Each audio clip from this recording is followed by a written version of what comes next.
Voilà, la première tasse actu qui sera servie par Ibou Diouf. Ibou, nous démarrons avec le député Cheikh Bara Dolly qui sera auditionné ce jeudi. Exactement, Sokhna Fatou Kiné Dème, accusé d'offense donc au chef de l'État et de diffusion de fausses nouvelles. Le député Cheikh Bara Dolly sera auditionné, comme vous l'avez si bien dit, sur le fond. Ça sera jeudi prochain. Il pourra ainsi déposer une demande de liberté provisoire. Le député de l'opposition a été arrêté donc au soir des manifestations par les éléments donc de la division spéciale de cybersécurité après avoir donc tenu des propos jugés désobéissants à l'encontre du chef de l'État tenu donc lors de la veille de la manifestation de la coalition Yewwi Askan Wi. Restons toujours dans le chapitre politique avec cette initiative du réseau des compétences électorales francophones et ainsi que le réseau de paix et sécurité pour les femmes qui organise donc à la veille de chaque élection nationale des sessions de renforcement des capacités sur le leadership politique des femmes, des filles, jeunes garçons.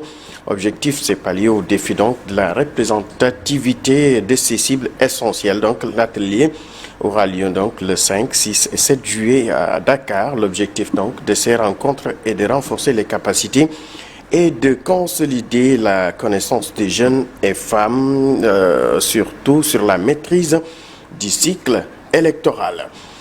Il y avait du mouvement également hier à l'université Cheikh Anta Diop de Dakar. Les étudiants ressortissants de Ziguinchor ont barré l'avenue Cheikh Anta Diop pour réclamer leur subvention donc au maire Ousmane Sonko. C'est dans la soirée d'hier que ces étudiants donc ont barré donc comme on l'a dit donc l'avenue Cheikh Anta Diop de Dakar. Il accuse aux autorités de ne pas respecter leurs paroles. Ils ont affronté les forces de l'ordre qui ont utilisé des gaz lacrymogènes pour les disperser. Les étudiants de Ziguinchor indiquent qu'ils risquent d'être exclus de leur immeuble si la situation n'est pas réglée dans les jours à venir. Ils en veulent à leur maire Ousmane Sonko qui avait même promis de les prendre en charge les frais de location. Depuis lors, ils n'ont pas encore réglé cette question. Parlons également du corridor Dakar-Bamako, ouf de soulagement pour les entreprises qui s'activaient autour de ce corridor. Donc la levée des sanctions de la CEDEAO contre le Mali est aussi une aubaine pour l'économie sénégalaise qui faisait un chiffre d'affaires annuel de plus de 400 milliards de francs CFA. Le port de Dakar a beaucoup souffert de cette fermeture des frontières avec 6 000 tonnes par mois.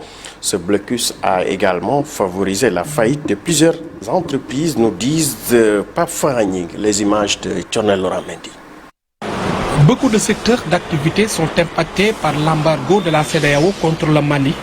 L'organisation communautaire a levé les sanctions contre Bamako. Une décision qui va donner un nouveau souffle à l'économie sénégalaise qui a beaucoup souffert de ce blocus. Un sentiment de soulagement et de satisfaction. Aujourd'hui, il faut comprendre que le Mali est le premier partenaire économique du Sénégal. Et quand on dit partenaire économique, l'enjeu c'est entre 250 milliards à 300 milliards. 70% du trafic malien passe à Dakar. Aujourd'hui, les produits pétroliers, il y a à peu près 1 650 000 tonnes de marchandises. Derrière, tu as les cimenteries. Elles font à peu près 1 200 000 tonnes par an. Au-delà de ces secteurs, le port de Dakar a aussi subi d'énormes conséquences.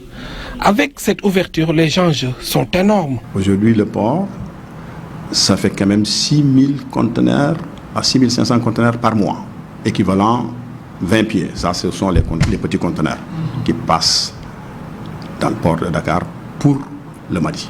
L'enjeu, c'est comment faire pour récupérer nos parts de marché. Et ça, il y a deux choses. Il y a deux options clés.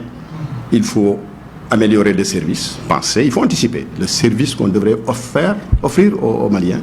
Ces sanctions ont aussi causé la faillite de beaucoup d'entreprises qui nécessitent d'être perfusées par l'État. Comme Bolloré, on lui a mettre, c'est sûr, en chômage, le personnel qui était lié à ce trafic. Il faut penser maintenant à accompagner justement toutes ces entreprises qui étaient autour de ces difficultés.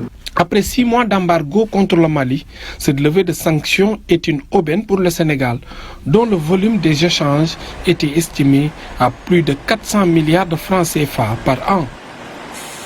Faragning, parlons à présent de sport avec la CAN féminine 2022. Le Sénégal qui va jouer donc son deuxième match contre le Burkina Faso, match qui va se disputer 24 heures après la victoire des Lions contre l'Ouganda. Les Lions vont tenter de gagner pour se qualifier en quart de finale selon le sélectionneur Mama Moussa Cissé, que je vous propose d'écouter au micro de notre envoyé spécial Youssou Bodian. Chez les filles, elles ont compris que l'important, c'est pas de démarrer ou de venir en appoint. C'est chaque fois qu'on a besoin d'elles qu'elles se donnent à fond. Et aujourd'hui, elles ont envie d'écrire leur propre histoire. Ça peut se faire à partir de demain. On ne se privera pas de ça.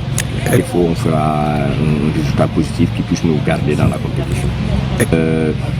J'ai discuté avec le médecin. C'était pas trop grave. Ce matin déjà, je les ai rencontrés au restaurant et j'étais toute souriante. Et j'ai même vu Nguenar dans la presse dire qu'elle sera d'attaque pour ce match-là. Donc elle est prête mentalement. Et maintenant, tout ça, on verra avec le médecin. Elles vont démarrer ou elles vont venir en appoint. De toutes les façons, elles sont à la disposition de l'équipe. Elles sont prêtes à apporter le plus qu'elles doivent faire pour pouvoir permettre à l'équipe de faire un résultat positif. Fatou Kiné, c'était tout pour la première tasse Actu. Merci beaucoup Ibou Diouf. Vous allez rester avec nous pour bien sûr la page internationale. Mais avant cela, il faut rappeler qu'un jour au Sénégal, un jour dans le monde, l'on se souvient de Viviane Laure Elisabeth Mampassi qui a été administrateur civil. Elle est la première femme nommée dans le commandement territorial comme adjointe au gouverneur de la région de Dakar. Oumi Sam se prépare de l'autre côté pour Info Météo. Et nous allons passer tout de suite à l'actualité hors de chez nous. Ce sera toujours avec Ibou Diouf.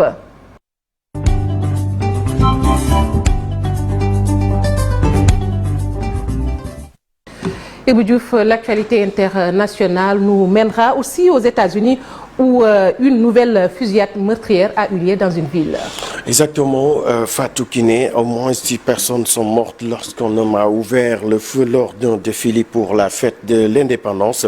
Cette fusillade dans le nord des États-Unis a fait également 24 blessés. Le suspect décrit par la police comme un homme blanc âgé de 18 à 20 ans est en fuite et considéré comme armé et dangereux. Les festivités ont été suspendues à Highland Park dans la ville Cozy au nord de Chicago où le drame a eu lieu et dans plusieurs communes alentours.